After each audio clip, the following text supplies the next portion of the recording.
G'day everyone, Cameron here from supremegreens.com.au. Now I've got Matty, my gun, Southeast Queensland installer, and I'm putting him under the pump because I want him to give you guys some ideas, some tips and tricks on DIY, on doing it yourself, installing your own golf green. Matty is very experienced, he knows what he's talking about.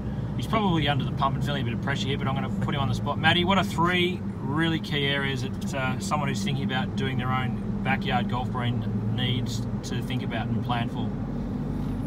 Basically, mate, it's planning, getting your quantities correct, making sure that you've got the design right before you go ahead and start installing. Nothing worth doing it halfway through and realising that it's not going to work. So, and by doing that, you're getting your quantities correct. Well, I just want to add there that yes, a huge mistake people make is they don't order enough grass. They've got grand plans, but they haven't quite measured things properly, and the grass obviously doesn't grow being synthetic. So yeah, you've got to get you've got to understand the dimensions you're working with, so we can figure out the exact quantities of grass. Plus your base works, Matty. Yeah, your base works is key. Making sure you take a bit of time to get that correct, because it's not just it's not like the good old paving pad. You actually have to take a little bit more time to do it because it's a playable surface, and with the base course also there's drainage. Drainage is a key factor. You don't want to create pooling, puddling, or create a stormwater problem with areas that you've already got in and around your own landscape. So Matty, is it fair to say that the base, you need to take your time with the base works? Yes. Make sure it's nice and compacted. Yep. Got your levels right so water doesn't fall on the green. Correct. And mind you, you need a little bit there so water does tend to sheet off. You need a little bit of slope, you're saying? Yeah, need a little bit of fall, especially away from any buildings and areas where it could undermine or bring into some issues with some cracking or things like that for footings and stuff like that. But really, drainage is key. Get it away from most areas and try and make sure pooling in your cups as well is a huge thing. People tend to put the greens in and forget that they're putting little holes in the ground for balls to fall into, and all of a sudden they've put that in the wrong spot, and next minute they get a decent rainfall and the cup fills up with water. Now you mentioned fall. What about when you're designing the slopes and the burrows and the breaks in your green? Any tips there? Look, less is more when it comes to putting in slopes and falls. Yes, everyone wants to have a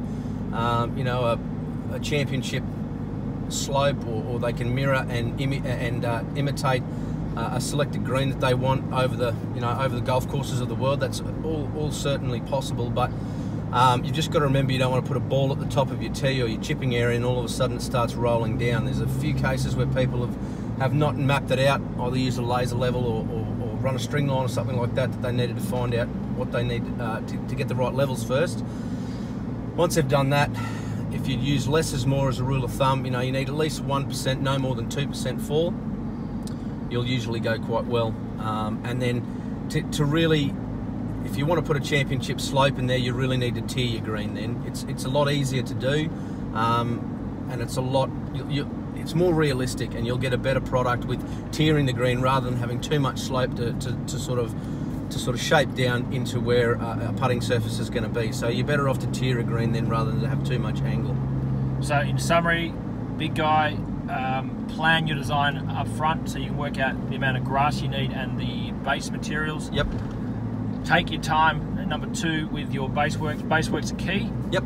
And drainage. And drainage, so make sure it's compacted so you're not getting footprints and you're getting a smooth putting surface. So take your time. And the third one is don't go too steep. And I've got to say that one of the biggest mistakes that punters make with their DIY synthetic golf green is as you said, they try and build some championship hole, but the green's only 25 square metres and it's too steep, too fast, unplayable. So you've got to be very subtle and, as an average, about 1.5 degree gradient across the green. Do you agree with all that? Yes, mate. Matty, you are the gun installer of Southeast Queensland. Thanks for your tips. Not a problem.